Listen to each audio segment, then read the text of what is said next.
This is an important announcement.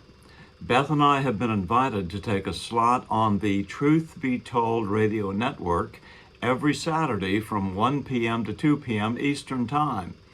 We will discuss the news of the day. You can join us this Saturday at truthbetoldnetwork.org. The link will be in the description box below. Again, that's www.truthbetoldnetwork.org. See you then. Now with inflation at 8.6% and climbing, you're going to need some help to get back to financial safety. Call them and Noble Gold's experts will share their knowledge of gold IRAs, so you don't have to worry about a thing. And if you're quick, they're giving away an incredible 1/10 ounce American gold proof coin with every qualifying IRA or 401k rollover. You can't go wrong with Noble Gold. Call the team now on 877-646-5347 to find out more or visit noblegoldinvestments.com. Good afternoon. I'm still reporting on the coup. According to Seymour Hersh, Donald Trump could already have decided on his running mate for 2024, Bobby Kennedy Jr. Hersh, in his latest column entitled Fear and Loathing on Air Force One, said he was told this by a Republican with excellent party credentials. The strange duo will then sweep to a huge victory over a stumbling Joe Biden, and also take down many of the party's House and Senate candidates. Well, I say all the better.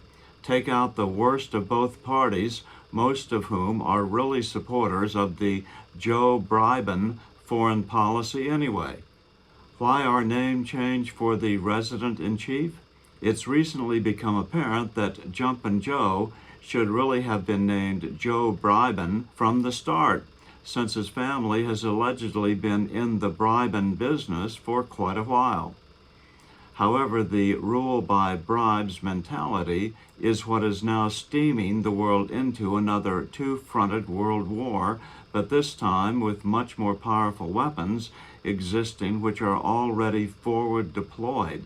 Russian nukes to the north of Ukraine in Belarus, and American nukes at the sprawling 3,300-acre U.S. Incirlik air base to the south in southern Turkey. Only Trump and Kennedy can present an ironclad front against rule by bribes rulership of the world because neither needs money. The world is desperately in need of a United States that returns to rule in the public interest. Then Hersh went on to describe a surprising turnaround at this week's NATO meeting in Lithuania. And guess what? Bribes may have been involved. Last February, Turkey lost 100,000 people in a massive earthquake that left 4 million structures in need of rebuilding. That would be a task difficult for even the United States economy to absorb. Solution? In stumbles Joe Bribe-en, who suddenly promised Turkish President Erdogan a much-needed $12 billion line of credit by the International Monetary Fund. In exchange, Turkey did a 180 on Putin and suddenly became a supporter of Swedish membership in NATO, a huge punch in the nose to Russia. Hersh quotes a June analysis by Brad W. Stetzer of the Council on Foreign Relations on the matter. Erdogan won re-election and now has to find a way to avoid what appears to be an imminent financial crisis. The critical fact is that Turkey is on the edge of truly running out of usable foreign exchange reserves and facing a choice between selling its gold, an avoidable default, or swallowing the bitter pill of a complete policy reversal. In January of 2013, Beth and I were invited to visit Greece and Turkey. Greece, so that I could speak to a forum on the viability of the monetary reform sovereign money option at the School of Economics at the University of Athens. A week later, I spoke at an Islamic finance forum in Istanbul, where I strongly advised the Turks to not continue seeking admission to the European Union, because they would end up taking loans and thusly becoming enslaved to the European money masters. Turkey had applied for admission to the EU back in 1987, some 26 years before. I reminded the audience of economists that Turkey has historically been the hub between Europe and Asia.